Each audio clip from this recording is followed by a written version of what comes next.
Bom, vamos começar hoje com uma pergunta. Uma pergunta que talvez muita gente já tenha se feito. Com que frequência as pessoas dizem sim, quando lá no fundo a vontade era dizer não? Ou sabe quando a gente se pega fazendo de tudo para evitar um conflito? Mesmo que para isso seja preciso engolir o que realmente se sente. Exato. Se isso soa familiar para quem está nos ouvindo, a nossa análise de hoje vai direto ao ponto. A gente vai mergulhar no livro A Síndrome da Boazinha, da psicóloga clínica doutora Harriet B. Braker. É um livro com uma premissa muito forte, né? A autora explora o que ela chama de compulsão por agradar. E ela já deixa claro que, olha, não é um simples traço de gentileza. Não é só ser legal. De jeito nenhum. É um padrão psicológico que pode ser bem debilitante. E o mais curioso é que foi a Oprah Winfrey quem incentivou a doutora Braker a escrever o livro. A própria Oprah confessou que lutava contra o que ela chamava de a doença de agradar. Nossa missão hoje, então, é desempacotar essa ideia. O que é exatamente essa síndrome? Por que ser bonzinho ou boazinha demais tem um preço tão alto? E, talvez o mais importante, quais são os padrões de pensamento que nos prendem nisso? Vamos investigar. Para começar, vamos direto ao ponto central. O livro faz uma distinção muito importante, certo? Não estamos falando só de ser uma pessoa altruísta ou, sei lá, gentil. Onde exatamente a autora traça essa linha? A linha é traçada no custo pessoal. A gentileza saudável é uma escolha, sabe? Já a compulsão por agradar, segundo o livro, é uma necessidade. Ela é movida pelo medo. Medo de quê, exatamente? Medo da rejeição, do conflito, do abandono. A pessoa com a síndrome não coloca as necessidades dos outros em primeiro lugar de vez em quando. Ela faz isso sistematicamente, às custas da própria saúde, da própria felicidade. E o livro descreve que isso tem um preço. O primeiro grande custo seria, então, a vulnerabilidade à manipulação, é isso? Exatamente. Pessoas que não conseguem dizer não são, infelizmente, alvos muito fáceis para quem quer explorar a boa vontade alheia. E eu imagino que isso afete os relacionamentos de uma forma profunda. Se alguém nunca expressa o que realmente sente, que tipo de conexão se constrói? Pois é, esse é o segundo custo que o livro aponta: o desenvolvimento de relacionamentos inautênticos. A necessidade de manter essa fachada sempre agradável impede que se expresse qualquer sentimento negativo. Tipo raiva, frustração. E isso, decepção, mesmo quando são sentimentos totalmente justificados. A doutora Braker usa uma imagem muito forte para descrever isso. Ela diz que a pessoa se torna uma figura superficial de papelão. Figura de papelão? Nossa, essa imagem é bem direta. É como se a pessoa se anulasse tanto que perdesse a tridimensionalidade, a profundidade. Perde a complexidade de um ser humano real. E essa raiva que fica guardada, imagino que ela não desapareça. Para onde ela vai? Porque guardar isso para si parece uma bomba relógio. É exatamente uma bomba relógio. E isso nos leva ao terceiro custo, que é o ciclo de ressentimento. Essa raiva e esse ressentimento que são engolidos, eles não somem. Eles se tornam tóxicos. E como essa toxicidade se manifesta? De duas formas, basicamente. Ou ela se volta para dentro, o que pode causar ansiedade e depressão, ou, de repente, ela explode. Do nada. Do nada. Em momentos inesperados na forma de hostilidade, sabe? E o irônico é que isso acaba enfraquecendo justamente os relacionamentos que a pessoa tanto se esforçou para proteger. E aí está o grande paradoxo, né? A pessoa age assim por um medo enorme de rejeição, de abandono, mas o comportamento dela acaba criando o cenário que ela mais teme. Perfeitamente. Ao suprimir os sentimentos para, não balançar o barco, ela constrói relacionamentos que são frágeis. Eles são baseados numa versão editada dela mesma. E quando essa base, que não é autêntica, desmorona... Ela pode viver exatamente o abandono que tanto temia. Exato. A falta de honestidade emocional corrói a conexão de dentro para fora. É inevitável. Ok, então entendemos o que é e quais são os custos. Agora, aqui a coisa fica muito interessante. O livro argumenta que essa compulsão não é tipo um traço de personalidade que não dá para mudar. É algo alimentado por pensamentos e crenças distorcidas. Sim, a doutora Breaker usa uma analogia ótima. Ela diz que a mente da pessoa agradadora foi contaminada por um vírus de pensamentos falhos. E como ela organiza isso? Ela sistematiza de uma forma muito clara. O livro apresenta o que ela chama de os 10 mandamentos da agradadora compulsiva. São regras internas, sabe? Rígidas, muitas vezes inconscientes, que ditam o comportamento. Tipo quais? Dá um exemplo. Por exemplo, o primeiro mandamento é: devo sempre fazer o que os outros querem, esperam ou precisam de mim. Outro é: devo sempre ser agradável e nunca magoar os sentimentos de ninguém. Nossa, viver sob o peso desses mandamentos soa absolutamente exaustivo. É como ter um juiz interno criticando a gente 24 horas por dia. É uma tirania interna. E não para por aí. Além dos mandamentos, que são sobre o próprio comportamento, existem os 7 deveres fatais. Que seriam o quê? São expectativas irreais sobre como os outros deveriam reagir a essa bondade toda. Por exemplo, as pessoas devem ser gratas a mim e me amar por tudo que faço por elas. Ou, as pessoas jamais devem ficar com raiva de mim. O que é impossível. A frustração é garantida. Com certeza, o mundo não opera segundo essas regras, né? Essa ideia de dever é muito forte. Eu lembro do caso da Joan, uma mulher de 48 anos que o livro cita. A história dela ilustra isso muito bem. Sim, o caso da Joan é emblemático. A família dela a apelidou de a máquina de deverias falante. Caramba.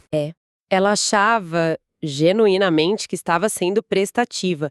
Ela dava conselhos o tempo todo, dizendo que os filhos, as noras, deveriam fazer.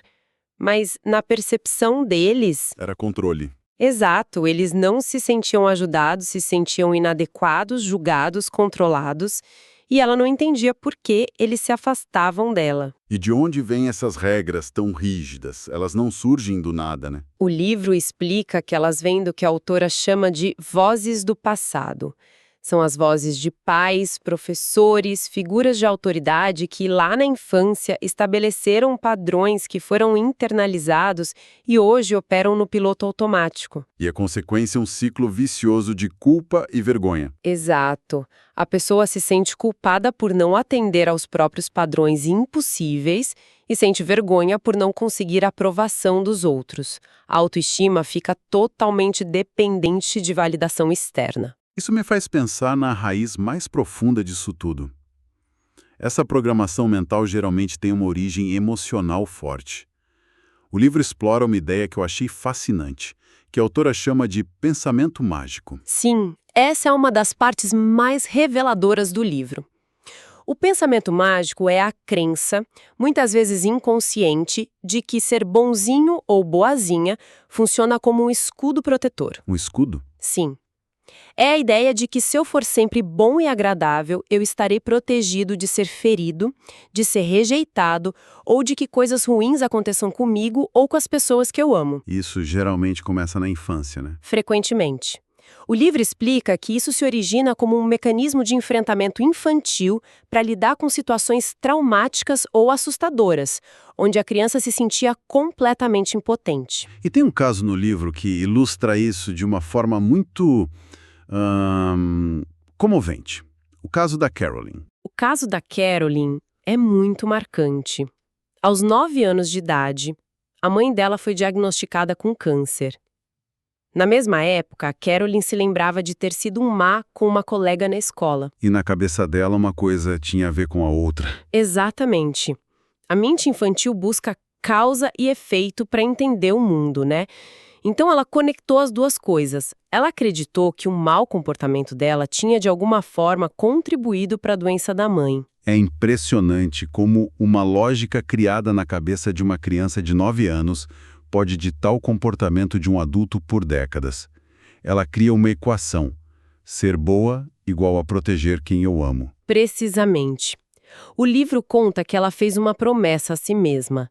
Se a mãe sobrevivesse, ela seria para sempre uma boa menina. Ela atribuiu um poder místico à própria bondade, como se pudesse controlar o universo com seu comportamento. E essa crença se sustenta numa outra ideia falha. A de que a vida é justa. Exato, o livro desmonta essa lógica. O pensamento é: se a vida é justa, pessoas boas são recompensadas. Aí, quando algo ruim acontece, a conclusão lógica na cabeça da pessoa é: logo, eu não fui boa o suficiente. O que gera mais culpa e um esforço ainda maior para agradar. É um ciclo. E o mais irônico é que esse escudo de bondade, na verdade, a deixa completamente vulnerável. O livro é bem direto sobre isso. Como assim? A autora afirma que, numa situação de conflito, ser excessivamente agradável é o equivalente psicológico de estar desarmada. Em vez de se proteger, a pessoa pode acabar recompensando um tratamento inadequado. Na esperança de que a bondade mude o outro. O que raramente funciona, né? Na verdade, essa ânsia por agradar pode acabar sustentando um ciclo negativo, porque ensina ao outro que o mau comportamento dele não tem consequências. Quando eu li essa parte do livro, achei incrível a comparação que a autora faz para explicar por que é tão difícil sair desse ciclo. Ela conecta essa necessidade de agradar com pombos e máquinas de caça-níqueis. É uma analogia perfeita. Parece estranho no começo, mas faz todo sentido. Faz. É uma analogia para explicar o conceito de reforço intermitente, um dos princípios mais poderosos da psicologia. O livro descreve um experimento clássico. Um pombo que bica uma alavanca e recebe comida toda vez. Ele aprende, mas se a comida para de vir, ele desiste rápido. Certo. Agora, um segundo pombo, que recebe comida de forma aleatória e imprevisível. Às vezes vem, às vezes não. Ele continua bicando a alavanca freneticamente, até a exaustão, mesmo sem recompensa. É a imprevisibilidade da recompensa que nos vicia. E a aprovação dos outros funciona exatamente assim. Exatamente, é como uma máquina caça-níqueis. Ela não paga toda hora. Se a gente soubesse que cada ato de bondade seria recompensado, seria um hábito. Mas como a recompensa é um elogio, um sorriso, um sinal de aceitação vem de vez em quando, a gente continua puxando a alavanca. Continua agradando. Continua agradando, na esperança do próximo prêmio, mesmo que isso nos deixe exaustos. A pessoa se torna, de fato, viciada em aprovação. E, na vida real, as consequências desse vício podem ser devastadoras. A história da Sarah, a supermãe, que o livro narra, é um exemplo disso. A história da Sarah é um verdadeiro alerta. Ela era a mãe que fazia absolutamente tudo pela família. Cuidava da casa, dos filhos, do marido, do trabalho, nunca pedia ajuda, nunca reclamava. A engrenagem que mantinha tudo funcionando. Isso. Aí quando ela ficou doente, com um caso sério de artrite reumatoide que a deixou incapacitada por um tempo, ela esperava cuidado e apoio. Em vez disso, ficou chocada ao ver que o marido e os filhos a tratavam com ressentimento. Pela inconveniência. Pela inconveniência que ela estava causando. A percepção dela nesse momento foi muito dolorosa. Ela chega a dizer algo como: eu os treinei para me ignorar e a pensarem somente em si mesmos. Ela percebe que se tornou uma vítima da própria competência. Sim. Quanto mais ela fazia, mais os outros esperavam dela, e menos valorizavam o esforço. Isso levanta uma questão central que o livro aborda de frente. É egoísmo cuidar de si? Uma pergunta difícil. Muito. A cultura muitas vezes nos diz que sim, especialmente para as mulheres. Mas a autora argumenta enfaticamente que não. Cuidar das próprias necessidades não é egoísmo, é autopreservação. É essencial. Senão, a pessoa não se sustenta. Não se sustenta. E negar as próprias necessidades ensina aos outros a fazerem o mesmo. Você acaba treinando as pessoas a não cuidarem de você. O livro não fica só no diagnóstico, né? Ele propõe um caminho, fala de um plano de ação de 21 dias. Qual seria um primeiro passo concreto que o livro sugere para alguém que se identifica com isso? O plano é bem prático, focado em mudar comportamentos e pensamentos. Um dos primeiros exercícios é fascinante pela sua simplicidade e, ao mesmo tempo, pela dificuldade. É praticar o não gentil. O não gentil. Não é um não agressivo, mas uma recusa clara e educada. Tipo, agradeço o convite, mas não poderei ir. Ou, sinto muito, mas não consigo te ajudar com isso agora. Sem dar 1000 desculpas. Sem oferecer longas desculpas ou inventar justificativas. O ponto é esse. E a autora diz que só isso já é um desafio imenso para quem tem a síndrome, porque quebra diretamente o mandamento de nunca magoar ninguém. Então a ideia não é transformar a pessoa em alguém egoísta ou indiferente, é dar a ela a escolha. Exatamente. É recuperar o controle para poder ser gentil por opção e não por compulsão. O objetivo final é o equilíbrio, é aprender a ponderar as próprias necessidades junto com as dos outros e não anular as suas. E o livro deixa uma reflexão poderosa sobre isso, né? Sim, ao evitar conflitos a todo custo para manter uma paz que é superficial, a pessoa agradadora acaba sacrificando a intimidade, a honestidade e a autenticidade, que são os verdadeiros pilares de um relacionamento forte. O medo de uma briga momentânea acaba custando a conexão real a longo prazo. Exatamente isso. E isso nos leva a uma última pergunta para quem nos ouve refletir. Na busca por ser uma pessoa agradável para todos, que partes de quem você realmente é estão sendo silenciadas? E qual é o verdadeiro custo desse silêncio?